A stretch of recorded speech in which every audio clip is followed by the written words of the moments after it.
Hello दोस्तों, very good morning. मैं आपका दोस्त अमित शर्मा।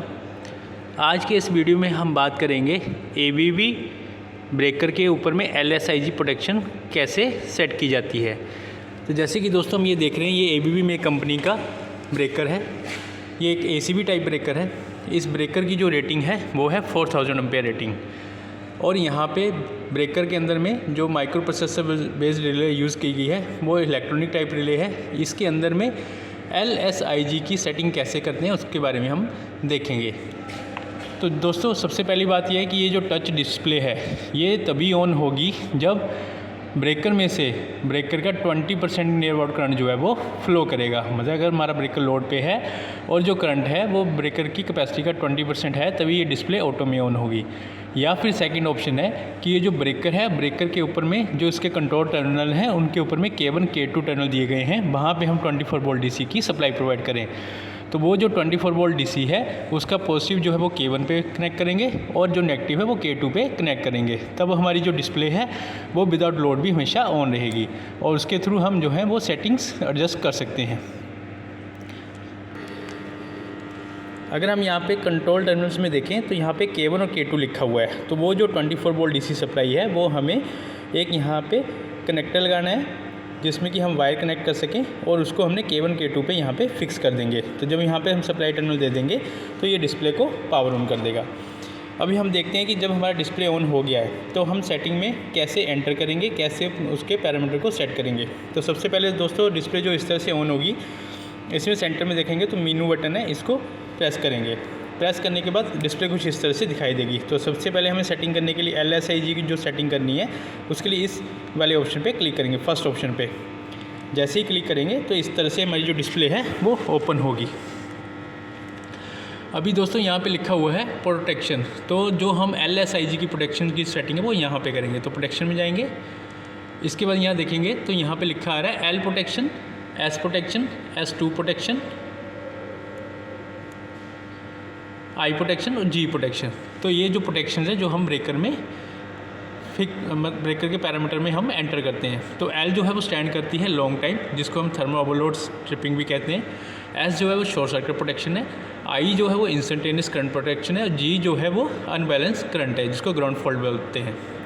तो सबसे पहले हमें जो ABB में कंपनी है, ABB रिकमेंड करता है कि जो ब्रेकर के अंदर में दो तरह की प्रोटेक्शन वो रिकमेंडेशन देता है। एक होती है L टाइप प्रोटेक्शन जिसको वो ब्रेकर के डिफ़ॉल्ट सेटिंग 40% पे सेट करके देता है। दूसरी होती है I प्रोटेक्शन। बाकी जो S और G प्रोटेक्शन है ये हमेशा ऑफ रखते हैं।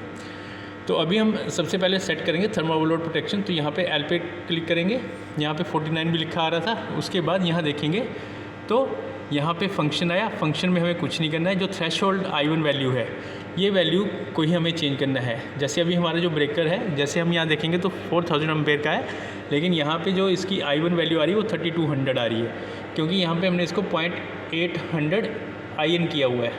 तो ये 4000 का 0.8 कितना हुआ, 80% हुआ 3200। तो अगर इसको चेंज करना है तो यहाँ क्लिक करेंगे। इसके बाद ये यहाँ पे इस तरह से डिस्प्ले ओपन होगी और यहाँ पे ये पूछेगा पासवर्ड।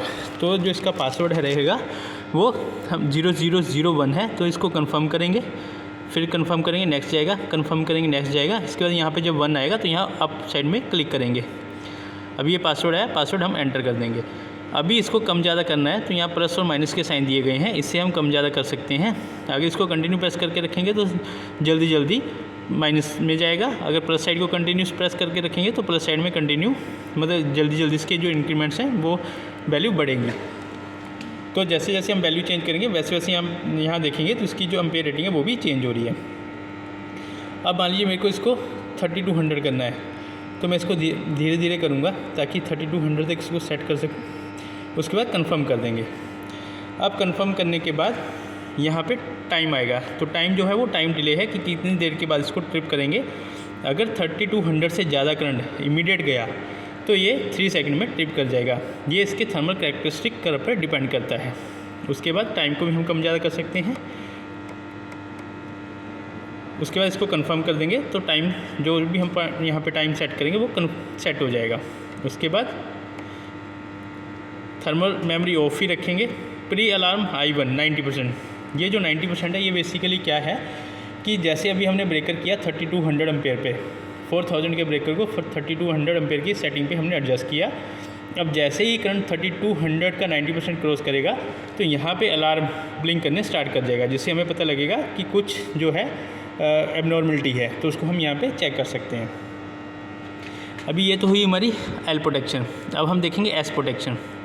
तो एस प्रोटेक्शन जो है डिफ़ॉल्ट जो है वो ऑफ़ है। अगर इसको इनेबल करना है तो यहाँ क्लिक करेंगे, इसके बाद यहाँ से ऑन सेलेक्ट करेंगे तो ये ऑन हो जाएगा। इसके बाद इसका टाइम डिले वगैरह यहाँ पे हमें देखने को मिलेगा।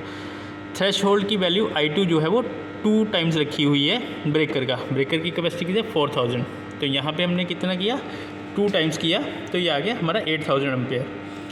दोस्तों इस चीज़ का एक चीज़ का ध्यान रखें कि शॉर्ट सर्किट प्रोटेक्शन तभी काम करेगी अगर हमने यहाँ पे वैल्यू थ्रेशोल्ड की वैल्यू अगर 2 से ज़्यादा मतलब 3 रखा हुआ है, तो हमें एक्सटर्नल यहाँ पे वोल्टेज मॉड्यूल लगाने की ज़रूरत नहीं है।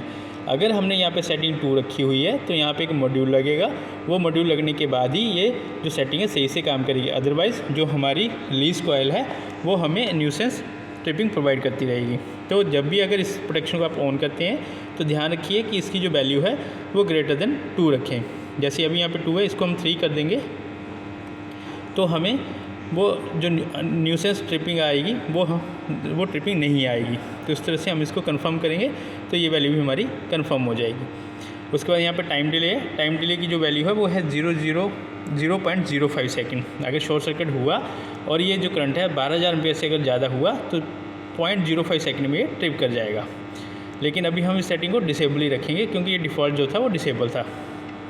इसके बाद S2 प्रोटेक्शन है, इसमें भी सेम ही है। इसको भी हम इनेबल और ऑफ़ कर सकते हैं, ऑन ऑफ कर सकते हैं। ये सेटिंग सेम शॉर्ट सर्किट की प्रोटेक्शन है। इसके बाद है आई प्रोटेक्शन। आई प्रोटेक्शन जो है वो बेसिकली इंस्टेंटेनियस करंट को बताती है। इंस्टेंटेनियस मतलब जैसे कि मान लीजिए हमारा जो ब्रेकर है अभी वो 3200 एम्पेयर पे हमने सेट किया। अभी जब भी ब्रेकर ऑन होगा तो एक बार सर्ज आएगा, मतलब एक बार करंट इंक्रीज़ करेगा फिर अपने आप डाउन आ जाएगा। तो उसकी हमने रेटिंग यहाँ पे डिफाइन की 1.5 टाइम्स। इसको रखा हमने 6000 एम्पेयर। अभी अगर 6000 एम्पेयर तक अगर करंट गया और विद इन 1.5 सेकंड में वो वापस कम आ गया, 3200 से कम हुआ, तो ये ब्रेकर ट्रिप नहीं करेगा।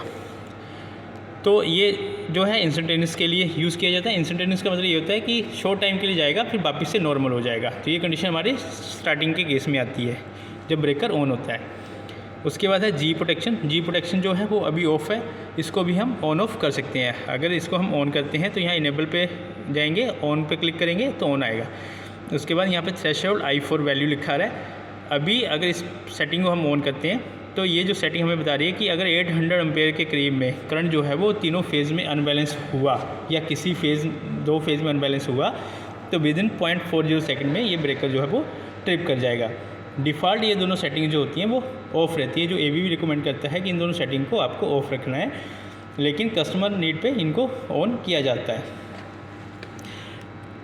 अभी इसमें भी हम इसको अभी डिसेबल कर देंगे, ऑफ़ कर देंगे, तो ये भी ब्रेकर जो है वो डिफ़ॉल्ट सेटिंग पे आ गया। इसमें अभी हमने एल प्रोटेक्शन और आई प्रोटेक्शन ये ऑन रखा है। एल प्रोटेक्शन जो है वो ओवरलोड के लिए, आई प्रोटेक्शन जो है वो इंस्टेंटेनियस करंट के लिए हमने रखा हुआ है। अभी जैसे हमारी मेन डिस्प्ले इस तरह से आ रही है, अगर मुझे इसमें कुछ डिस्प्ले चेंज करना है, जैसे यहाँ पे मेजरमेंट करेंगे तो हमें यहाँ पे दिखेगा कि मेजरमेंट में क्या क्या आ रहा है, पीक फैक्टर आ रहा है, हार्मोनिक्स डिस्टॉर्शन आ रही है, मेंटेनेंस, ये सब ऑप्शन देखने को मिलेंगे। उसके बाद अगर मीनू बटन को हम वापस से प्रेस करते हैं तो इस तरह से मेन डिस्प्ले आएगी। इसके बाद अगर यहाँ पे क्लिक करेंगे तो ये एनालॉग फॉर्म में इस तरह से हमें वैल्यू को डिस्प्ले करेगा। अगर इस तरह से इसको क्लिक करेंगे तो इस तरह से हमें L1, L2, L3 फेज़ की वैल्यू दिखाएगा,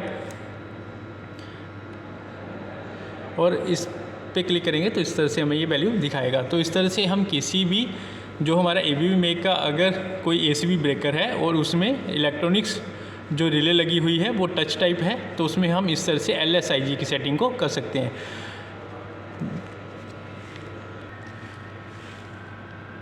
थैंक यू।